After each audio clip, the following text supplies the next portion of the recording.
اور سنت کے موافق ادا کرنے کی توفیق عطا فرمائے۔ چونکہ وقت کی قلت دامنگیر بہت سارے شعراء خطباء ہیں، بغیر کسی تمہیدی کلمات کے میں اپنی بات کا آغاز کرتا ہوں۔ رب کائنات جل مجدہ الکریم نے قرآن مجید میں ارشاد فرمایا لقد کان لکم فی رسول اللہ اسوۃ حسنہ، بے شک تمہارے لیے رسول کائنات صلی اللہ علیہ وسلم کی پیروی بہترین، یہ نبی آخر زمان کی زندگی پاک تمہارے لیے بہترین نمونہ عمل ہے۔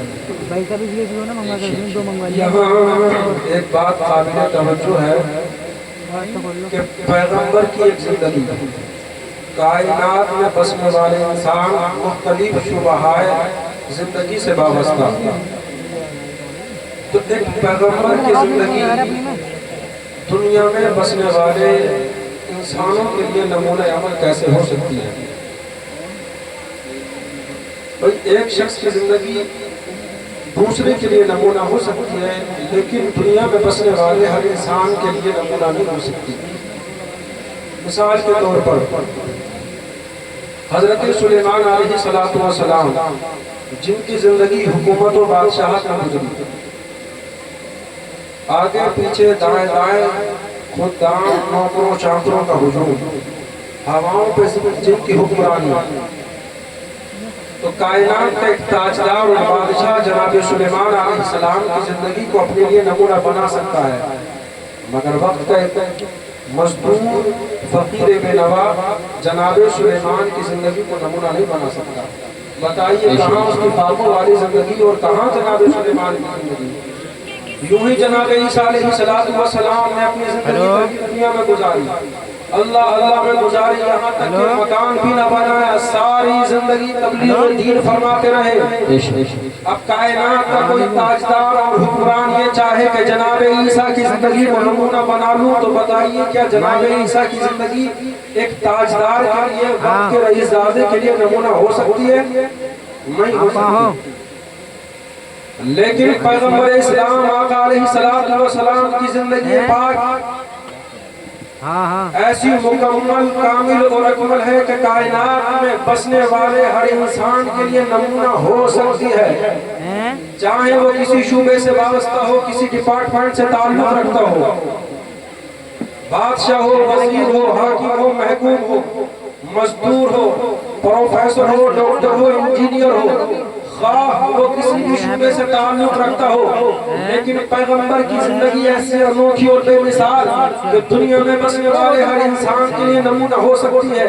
آئیے میں آپ کی نگاہوں کے سامنے پیش کرتا ہوں کہ کائنات کے تاجدار اور بادشاہ اور حکمران کے لیے پیغمبر اسلام آقا علیہ السلام کی زندگی پاک کیسے نمونہ ہو سکتی ہے۔ تو میرے بھائیوں، پیغمبر اسلام آقا علیہ السلام نے جب مکہ کو فتح فرمایا، پیغمبر فاتح کی حیثیت سے مکہ المکرمہ میں داخل ہوتے ہیں۔ آپ کی نگاہوں کے سامنے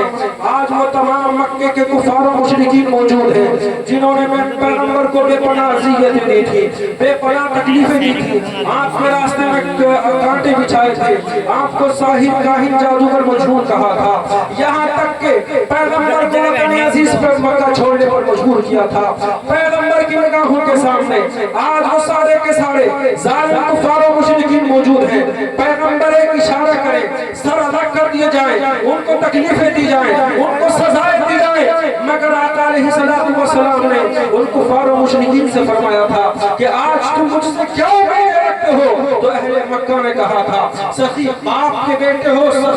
سخی باپ کے سخی ابن سخی ہو، ہم رحم کی امیدیں رکھتے ہیں۔ پیارے اسلامی بھائیوں، پیغمبر اسلام آقا علیہ السلام کی زبان اختر سے جو جملے نکلے تھے وہ بھی آج تاریخ میں سنہری حرفوں میں لکھے ہوئے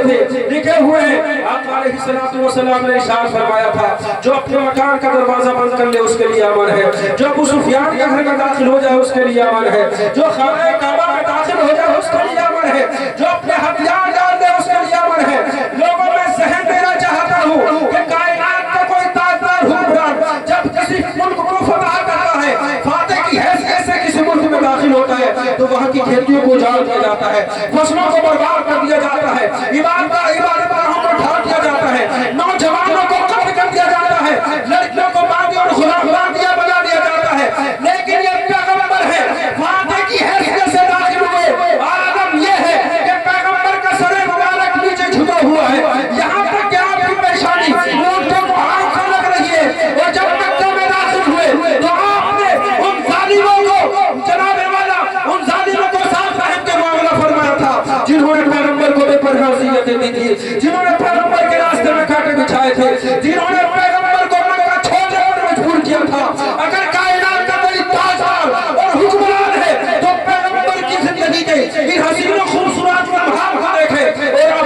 مشعل راہ بنائے. سبحان اللہ ماشاءاللہ ماشاءاللہ بہت بہت بہت بہت. حضرات یہ تو ایک تاجدار کی بات ہے, حکمران کی بات کہ سرکار کی زندگی پاک کے حسین و خوبصورت لمحات کو دیکھے اور سرکار کی زندگی کو اپنے لیے نمونہ عمل بنائے, مگر سرکار کی زندگی فقیر بے نوا تلاش مزدور فاقہ مست کے لیے کیسے نمونہ ہو سکتی ہے؟ تو میرے بھائیوں, کاشان نبوت کے چولہے میں دو ماہ تک آگ نہیں جلا کرتی, صرف پانی اور کھجوروں پر گزارا ہوتا تھا. اگر امت کا کوئی غریب فاقہ مست ہے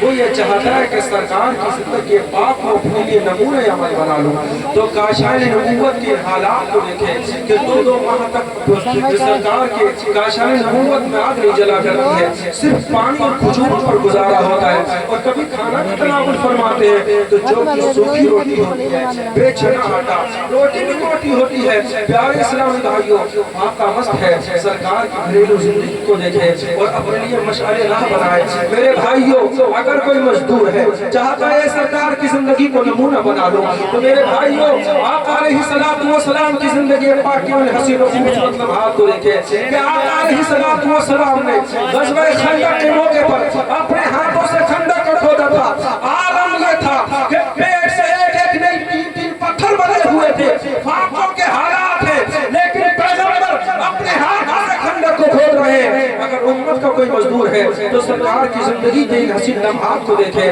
اور اپنے لیے نمونہ عمل بنائے. میرے بھائیوں, اگر کوئی بیٹا ہے تو سیدہ آمینہ رضی اللہ تعالیٰ عنہ کے فرزند دلبری کی زندگی پاک کو دیکھے کہ سرکار کی میں سیدہ آمینہ آقا کو لے کر گئی نصرہ. اس وقت مدینہ نہ تھا, نصرہ تھا, بیماری کا گھر تھا. جب سیدہ آمینہ وہاں سے واپس لوٹ رہی تھی, ابھی حضرت آمینہ راستے نہیں ہے, حضرت آمینہ بیمار ہو جاتی ہے, بیماری اتنی بڑی, حضرت آمینہ آگے نہ بڑھ سکی, قافلہ چلا گیا سنسان صحرا, بیابان جنگل, وہاں ایک بیمار ماں اپنے اکلوتے لال کو سینے سے لگائے ہوئے. 6 سالہ زندگی ہے پیغمبر کی, لیکن اپنے زانوں پر پیغمبر نے حضرت آمینہ کے سر اقدس کو رکھا تھا, ننھے ہاتھوں سے دبانا شروع کیا تھا. حوران جنت پکار اٹھی تھی, اے نبی کونین حکم تو فرمائے, جنت میں ایک حور آپ کی ماں کی خدمت کے لیے حاضر ہو جائے. مگر میرے پیغمبر نے 6 سالہ عمر مبارک میں جنت حوران جنت سے فرمایا تھا, اے حوران جنت, آج اگر میں نے تم سے اپنی ماں کی خدمت کو کرا لیا